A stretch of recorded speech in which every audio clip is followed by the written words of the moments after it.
Today, we uncover the forgotten moment in history when Canada stood on the edge of becoming American and why everything changed at the last second. By the late 18th century, the world was changing fast. The American Revolution had just ended. 13 colonies had broken free from British rule and formed a bold new nation, the United States. But to the north, British-controlled lands remained. What we now call Canada was not yet a unified country. Instead, it was a fragile collection of colonies, divided, uncertain, and vulnerable. And most importantly, many of the people living there were not loyal to Britain. In fact, thousands of settlers in regions like Upper Canada had strong ties to the United States. Some had family across the border. Some had fought in the Revolution, and some quietly believed that joining America might be the better future. At the same time, tensions between Britain and the United States were far from over. Trade disputes, territorial conflicts,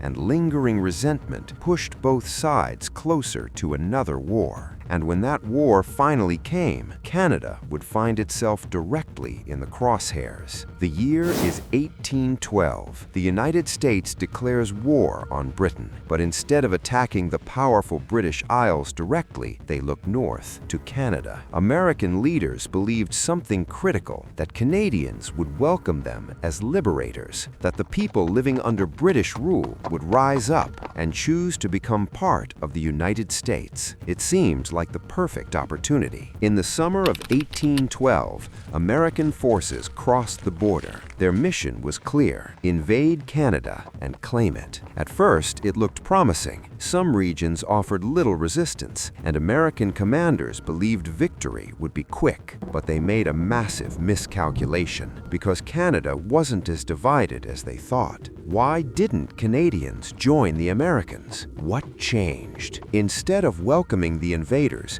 many settlers resisted. Local militias formed rapidly. British troops reinforced key positions, and Indigenous allies, who had everything to lose, joined the fight. One of the most crucial figures in this resistance was a Shawnee leader named Tecumseh. He understood that American expansion threatened Indigenous lands and survival itself, so he formed a powerful alliance with the British. Without Indigenous support, British forces may have lost Canada entirely. Together, they pushed back against the American advance. Battle after battle, the invasion began to stall, but the United States didn't give up. They launched multiple campaigns across different fronts: Detroit, Niagara, and beyond. Some victories came, others ended in disaster. Then came a moment that shocked the world. In 1814, American troops marched into Washington, D.C. But this wasn't a victory, it was retaliation, because earlier, British forces had done the unthinkable.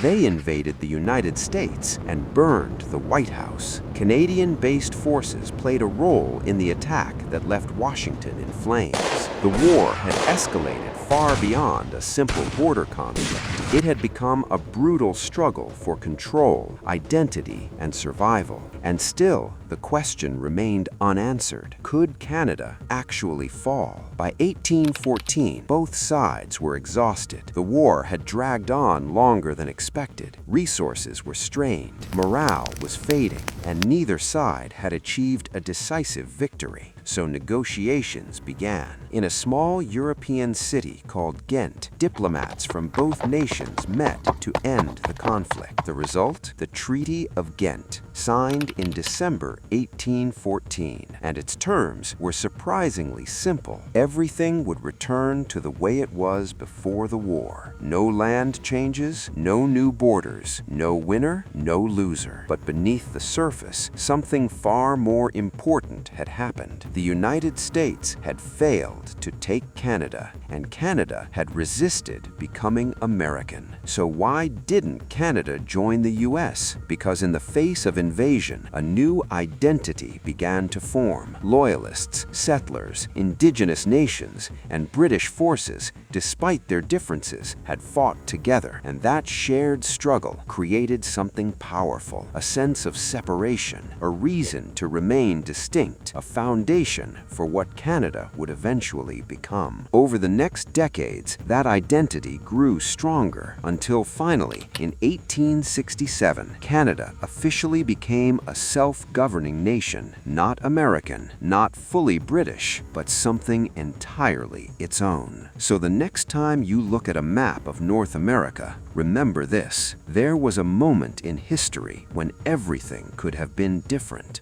when Canada stood just one step away from becoming part of the United States. But war, resistance, and identity changed the course of history forever. And because of that, the world we know today exists exactly as it is.